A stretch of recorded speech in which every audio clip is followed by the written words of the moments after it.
Hey, what is up, you guys? Welcome back to Otaku. We're back doing more Tezuka Contest manga reviews. As always, Jose and Josh. We're back doing 3 more, this time viewer submissions.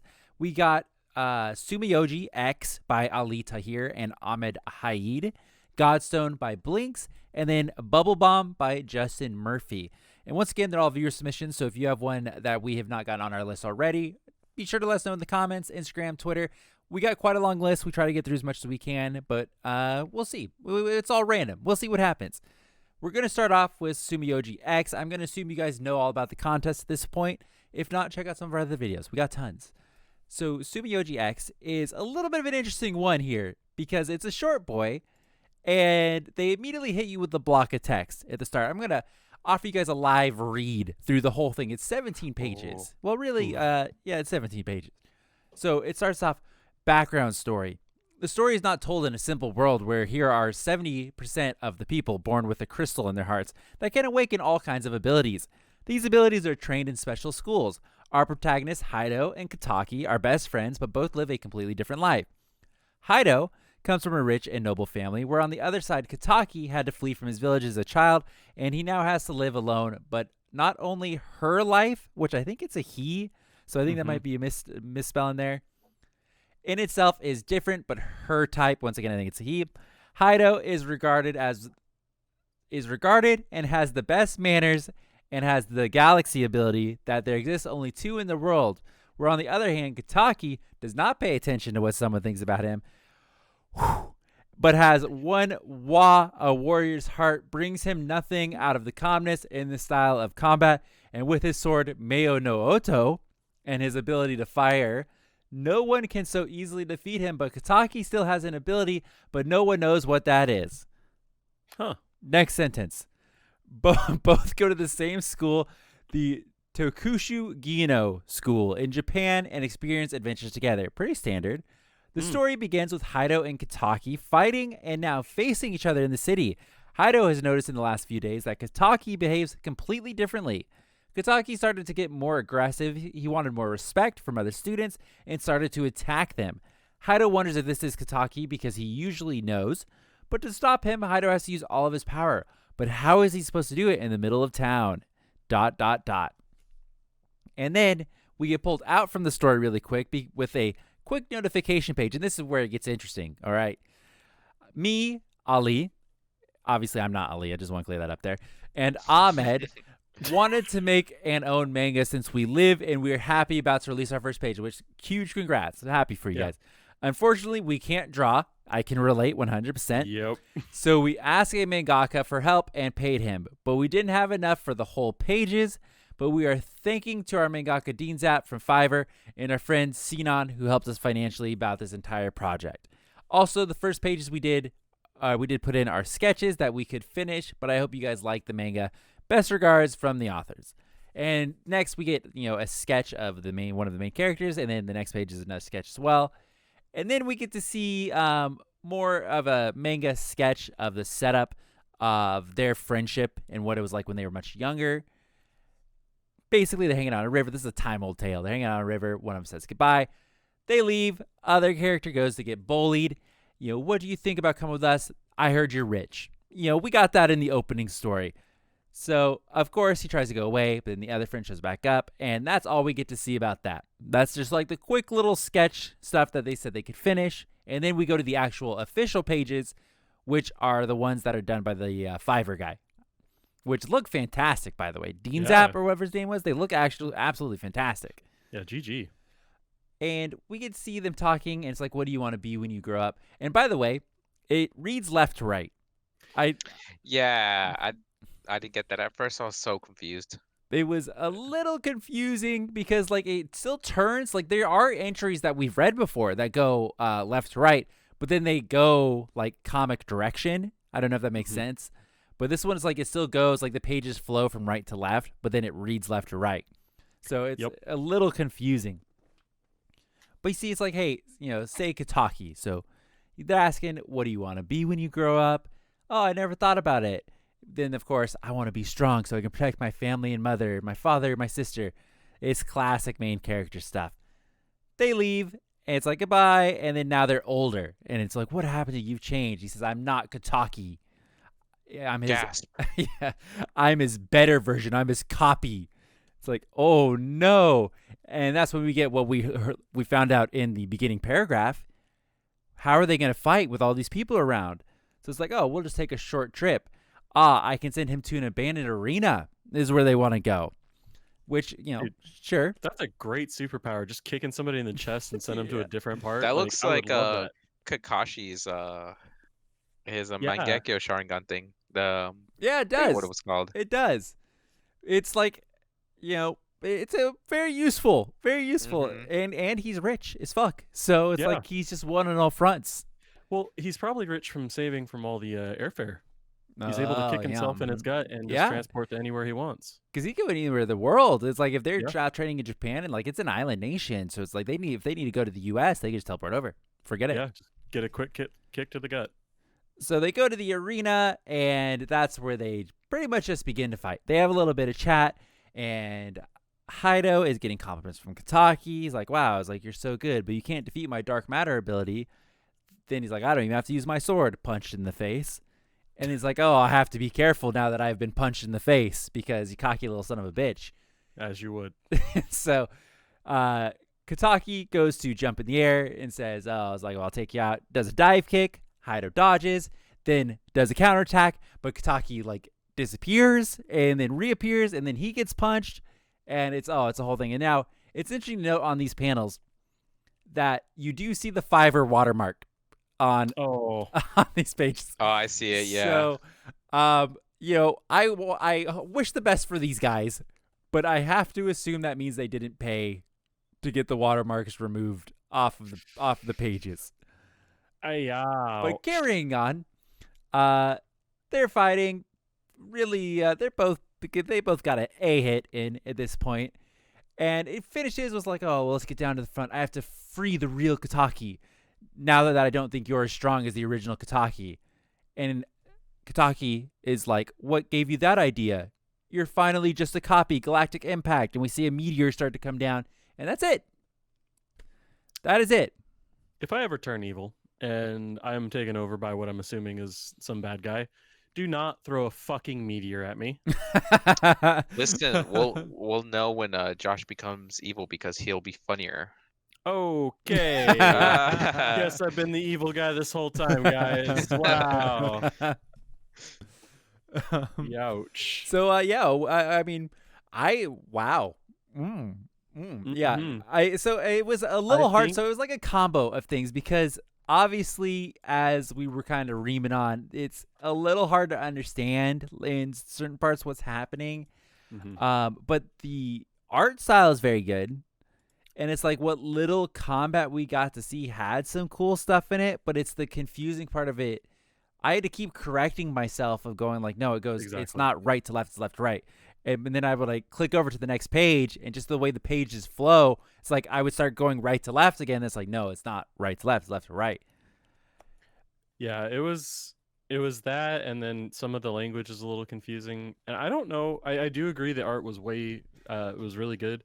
But I started realizing, especially on this secondary read through, like the character's eyes started getting slowly like farther apart, and at one point it felt like I was looking at Sid the Sloth. Oh my god, same thing. It's when look at the last page. Well, I'm talking 15-16 when the guy teleports and is about to punch Haido in the face. He's got Sid the Sloth energy. And I'm not trying to shit on, because, obviously it's the Fiverr guy. I'm not trying to shit on him either. But it kind of dawned on me that was a little weird. I don't know if that was intentional. I wonder how much they paid. I'm interested in that too. Yeah, I would I'm like just to know how much they curious. paid. Like, how much would it cost to complete the full chapter? I don't know. That's a great question. What was this guy's Fiverr name? Dean Zap? Hold up. Yes, sir. I would almost be curious if like the initial purchase was like the premium, like, yes, we need the best drawing, and then they realize money's a little tight and start downgrading, and then you start seeing the Fiverr tag come back up because they couldn't pay to get that removed, and then they just full defunct and it was just sketches. And to be fair, I honestly was fine with the sketches, so I'm curious, was that from the Fiverr artist in the beginning, or is that them I'm trying sure that's to. probably the Fiverr artist, like just kind of giving them what he thinks the character is gonna look like and stuff. It makes Got sense. you. Yeah. Okay, so his Dean's App setup on Fiverr is a little confusing. Sorry, Dean's App. But for the premium, which is his best package, which is making one black and white manga style full body, even though it says it has 7 panels in it. So I don't know. I get confused on what he's offering here. $35.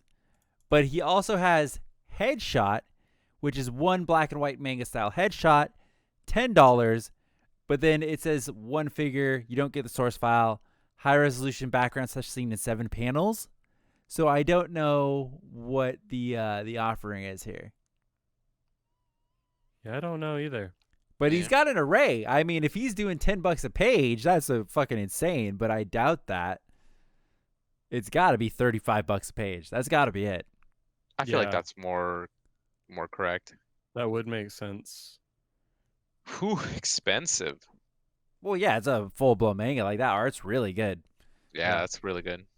Clean So, fights and everything. It's like I don't really have much to say on the story wise because it's obviously it's one of those things where it's very front loaded in the just like the here's what you need to know going forward, like about the story, because they only had 17 pages tops.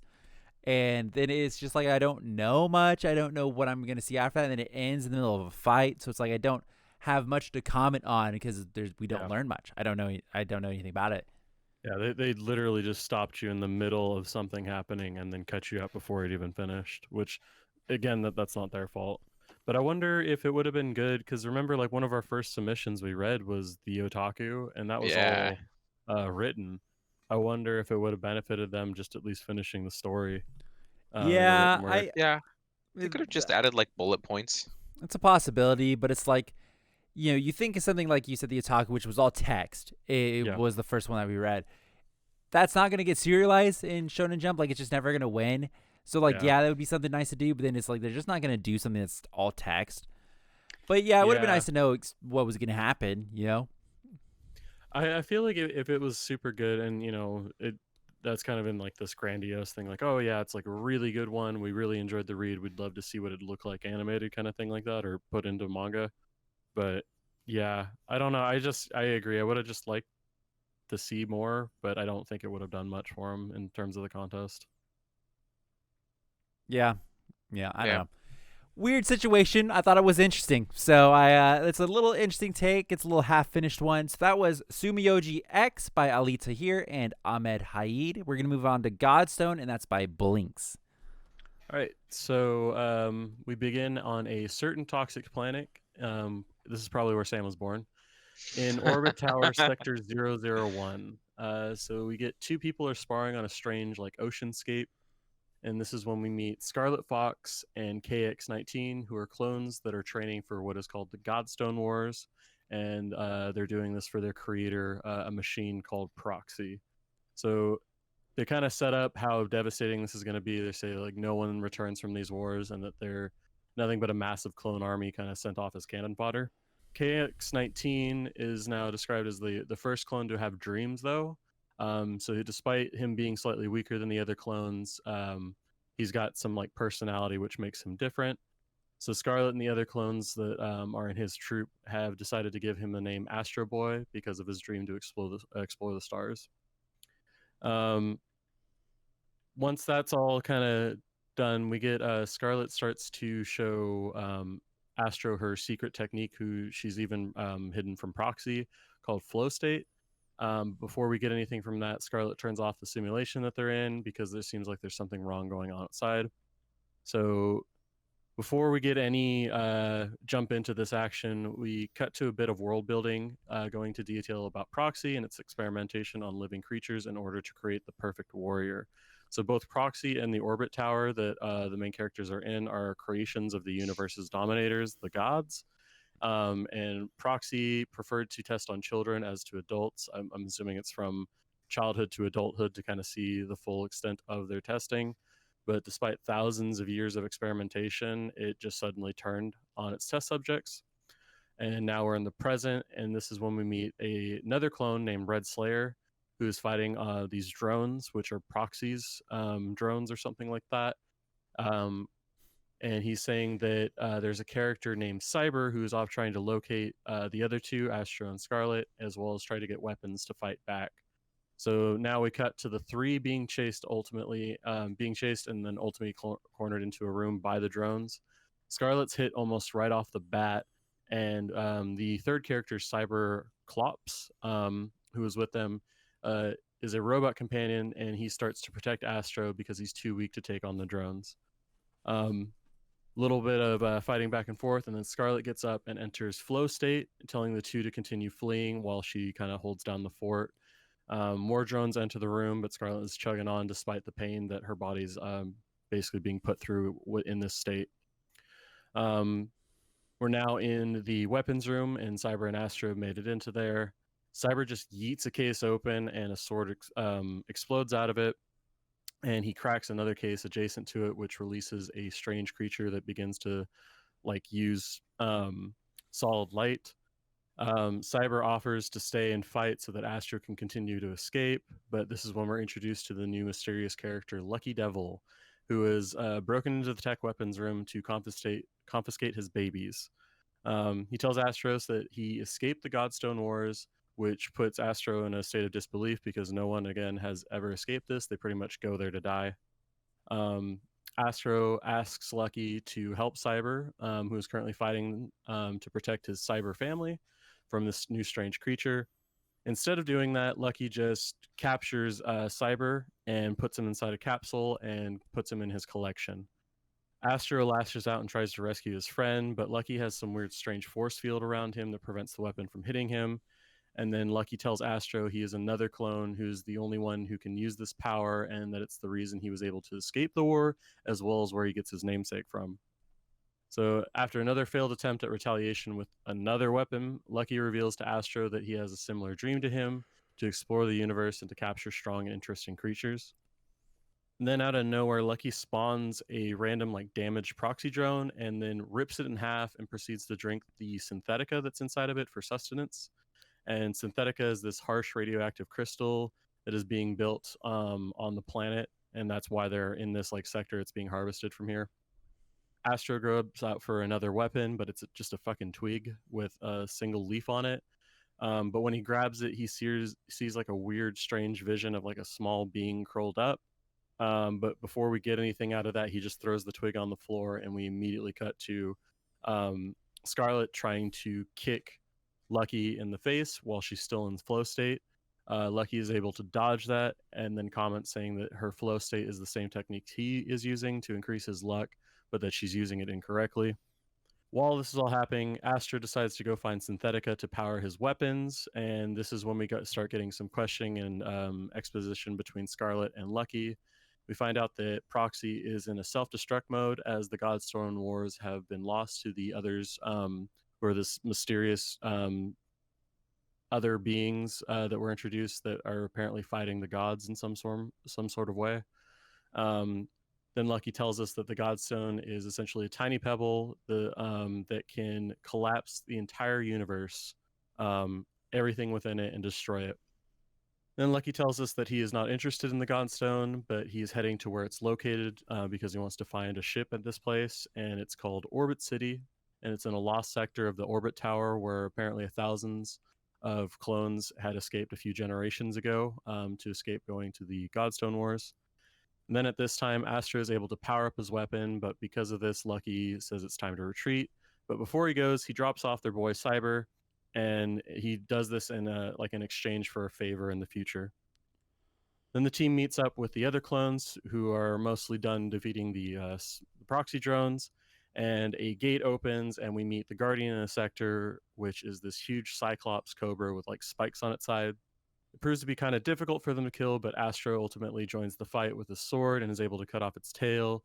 Then they do a wombo combo with Red Slayer doing some sort of lightning-based attack with his Bolt Storm, and then Scarlet finishes off the beast with her Solar Blast from the gun, stating that she wants to protect the dreams of others, and that's her dream. She then passes out because she's been pushed out past her limits. The team starts to go to the end of the sector, thinking that they can escape this sector, only to find out that there is more Guardians in a maze basically waiting for them, and that's where we end. So that was a lot. That was easily like 3 chapters, I felt like, of stuff that happened. And it was, wow. Like, I like the concept of it, but I feel like it jumped around a lot and it didn't stick with any like one thing too long. And before you kind of got enough information on that one thing, they decided to introduce a new thing. And it may have been minor like Synthetica, but that's kind of like the whole purpose this tower is being made. And they introduced a bunch of like these greater beings, the others, the gods, proxy, all that stuff. But we could have easily gone maybe 30 pages in and just expanded on those 30 pages and had more detail on the world building, and maybe ended on Lucky showing up or something like that. It was interesting that it's like they set up this whole giant, maybe World. multiple universes, I Yeah. guess. Yeah. But then it seems like going forward, at least for the next, I don't know how many ever chapters, you will kind of stay in Orbit City or Orbit Tower, like as a whole, because they're just going to a different part of Orbit Tower. And so they're not going to go very far. So it seems like most of it will take place here. But then they do set up like, oh, there's the others. Who knows what they are? But they're strong enough to fucking destroy like the universe enslavers or whatever they called them. So they're pretty strong. Could have alternatively been called the Clone Wars, but that's already taken. Straight up. It felt like that at sometimes. But it's just, nothing stayed there long enough. I liked it, but it was just too all over the place. Too much. Like Sam likes to say sometimes, too many cooks in the kitchen. It's true. It's true.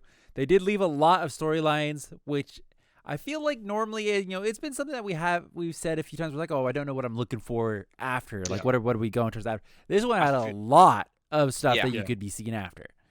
But I then feel it's like like leaving a couple points would be good. Mm-hmm. And we got way more than we but it's like I do think it did a good job, as in the terms of we do know what their immediate next step is. Like they're obviously going to also go to Orbit City and get a ship because they just want to leave as well, and that's what the whole kid wants to do, is explore the universe and do all that stuff. So they do set that up, but then it's like there's just a lot to take in. Like you said, it could have been 3 chapters. There was so much stuff jam packed in this first chapter. Yeah, and I honestly read it the first time and I wasn't sure what the hell happened in a lot of scenes. I had to do a reread of it while I was taking my notes, and I was like, okay, that makes sense now that I know what happens at the beginning.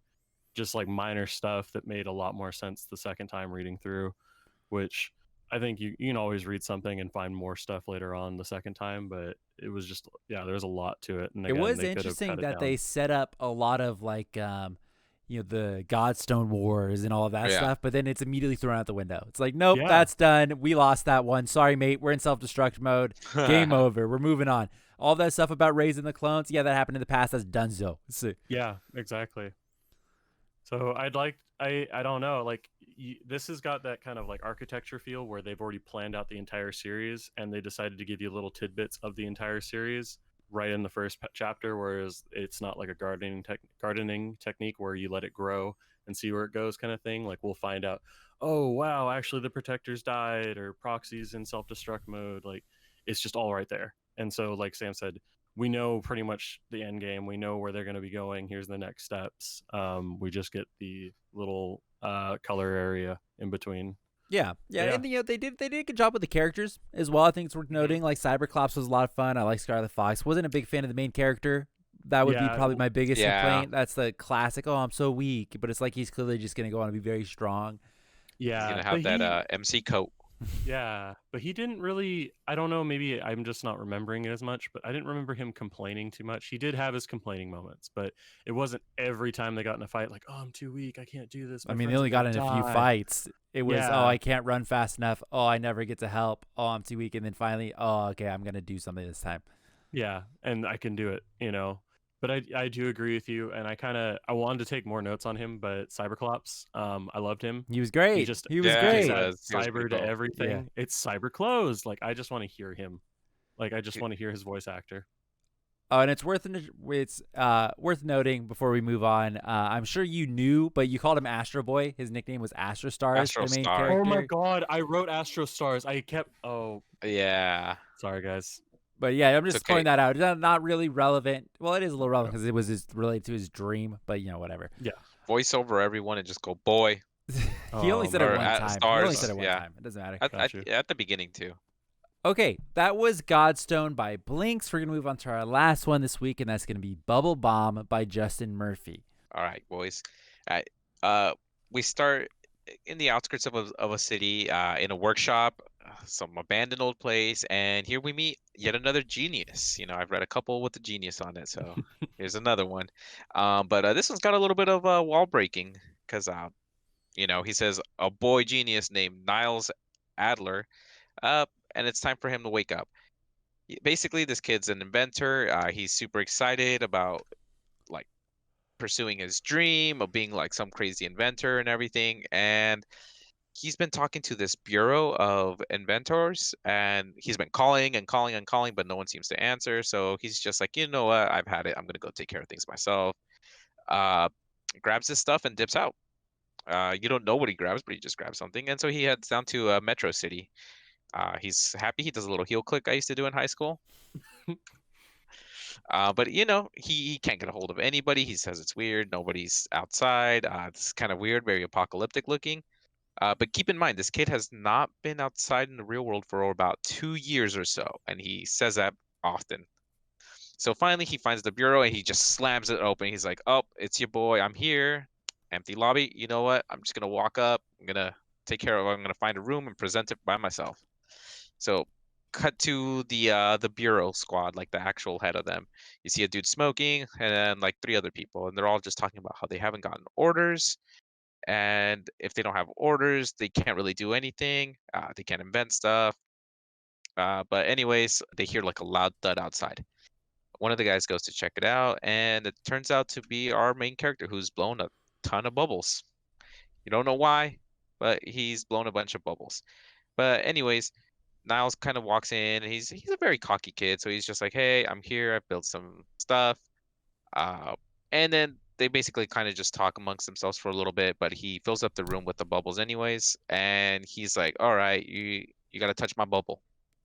And then it cuts away to some kids in the forest, and it turns out that there's this girl named Mai who has a team of children. Uh, Not much is known other than they are going to the city, and then it cuts back to the office where the dude touches the bubble and it turns solid and falls to the ground like really heavily. He then explains that the warmth or the temperature in your body is what causes the chemical reaction that causes the bubbles to turn into a heavy thing, but also explains that these bubbles, when they come in contact with something a lot hotter, can create a more violent explosion, to say. But he explains the weakness to everybody, and he's like, "Oh, wait, you filled this room up with bubbles. Like, what is wrong with you?" He's like, "Relax. As long as someone doesn't come in with a lighter or a lit cigarette, we're fine." Immediately, someone walks in with a cigarette. So he sees that and immediately dips out. At the same time that this is happening, the kids are also starting to arrive at the city, and they see a giant explosion. To which they're all like, "An explosion! They beat us to it. We were supposed to negotiate." And all the kids pick up this kid and they're like, "War hero, war hero, war hero." They take him to their like medical tent where, you know, uh, Mai is at. And he wakes up and he's just like, "Oh, what is this place?"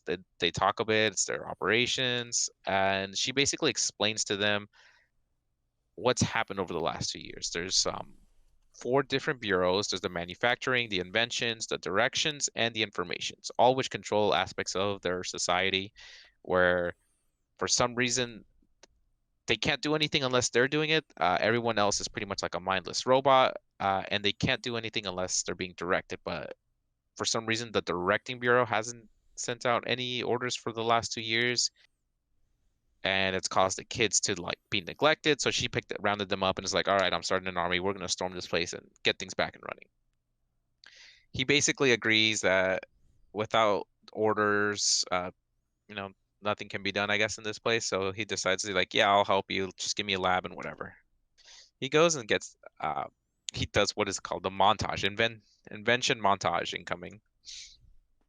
So he starts preparing all these things. Then he goes and has like a nice, lovely dinner with Mai, where things get a little steamy.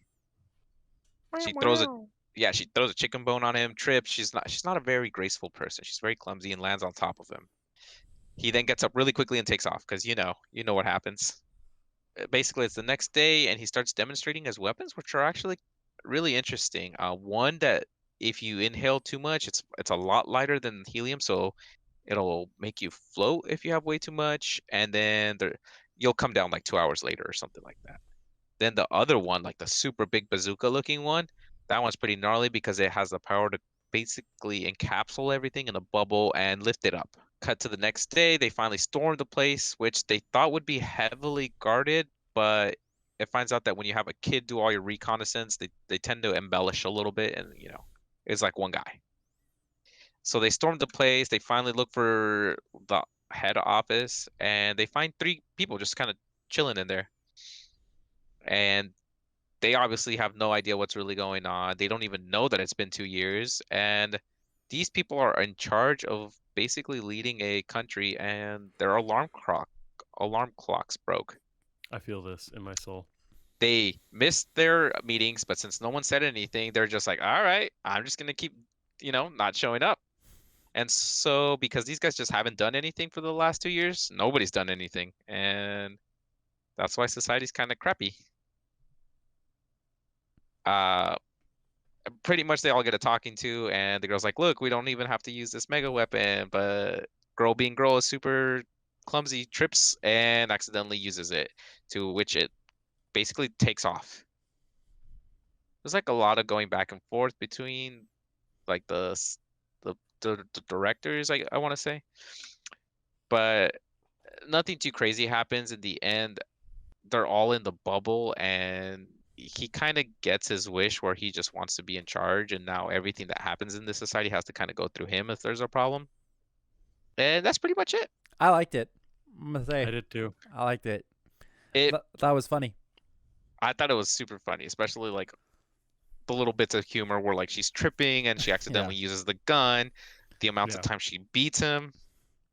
It was really good. And like when they show up and the no one's guarding, or they're like, well, our reconnaissance was from 7-year-old. It's like, okay. I like that. cracked up at that point. I was like, oh my God. I didn't even think about that. Like, yeah, we would have just gone to the directions office, but it's just so heavily guarded. It's like what they hyped it up. Yeah. It was so good. And then like the whole thing of like, oh yeah, I just missed my meeting and no one said anything, so I just stopped showing up. And then it was like, oh yeah, us too. That's a hard vibe though. Yeah. That's been happening a lot with me lately. It's just like, oh, no one said anything, so we don't do this anymore, right? That's why Sam has to wake you up. But there's like a part where I just try to put my fucking arm over my thing, try and look cool. But there's a part where basically they're like, oh yeah, it could possibly be the manufacturing bureau, but instead we think it's the directions bureau because they're the ones that run everything. But they said, oh, our alarm clocks all broke at the same time, so we stopped going to this meeting.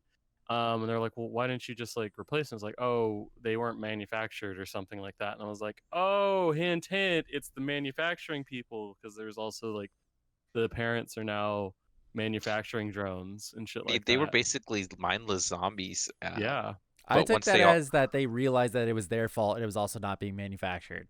Yeah. Oh. That's why they did just what you just did. They're like, oh. It's like, yeah, they're not giving out directions and nobody's doing anything. That's fair. Well, the management bureau is not as sus as I thought it was. No, yeah. Because they were waiting. I forgot to say, like, they were waiting for orders to create and do stuff. So, That's true. And everyone else just doesn't do anything unless they're really told what to do. So they just kind of sit in front of the TV and just stare at it. Yeah, and there's that weird, like, little bit of philosophical stuff at the end where it's like the girl was like, oh, I was like, well, why did we, like, all we did was prop up a failing system. And then the fucking kid was like, well, it's my failing system now, so I'll take care of it. It's like, oh, okay, cool. I liked him a lot. I thought it was like, funny. Got it. A little bit like the Boy Genius Society Dr. Stone sort of thing. But it was very funny. I liked it a lot. I thought it had a lot of good little comedy bits. It was well done. The war hero bit killed me for some reason. And even I felt like the art style really led to the comedy. Like I was like, oh yeah, it's like I like it. It's like it's good. Okay, well, let's go ahead and pick which one we liked the best this week.